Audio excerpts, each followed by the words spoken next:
Secretary Vince, naniniwala ka ba na ang bulok na sistema ng DPWH na pinagsasamantalahan ng napakaraming tao ang problema natin ngayon?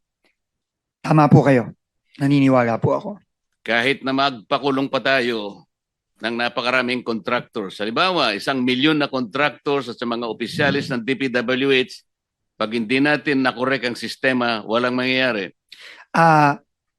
Partially agree po, Mr. Chairman, pero tingin ko importante din po na maipakita natin na may mananagot dahil po tingin ko ang isa sa pinakamatibay na deterrent sa nakikita nating nangyari ngayon is matakot po na may consequence po ang mga krimen na ginawa. Kasi po kung wala pong consequence, makikita po natin na ulit-ulit to. Pero tama po kayo. Kaakibat po nito, kailangan po ayusin din po ang sistema para hindi na po maulit ito. Pero kung ang mga nahuhuli mo, na ipapakulong mo, mga butete at saka mga sapsap, wala rin mangyayari, tama? Tama po. Kailangan Tama malalaking isda ang mahuli natin. Tama po, Mr. Chairman. Alam po ba ninyo kung ibig sabihin ng PCMO?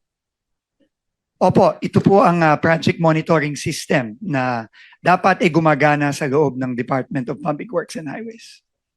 Alam po niyo yung MYPS? Ano yung MYPS? Ito po yung, ngayon ko lang po na-encounter, pasensya na po, Mr. Chairman, pero sinabi po ng Multi-year year project programming. scheduling. Yes, ito po yung si schedule at pagpaplano ng mga iba't ibang proyekto over a longer period po. Alam po niyo yung Survey 123. Ano yun? Hindi ko alam.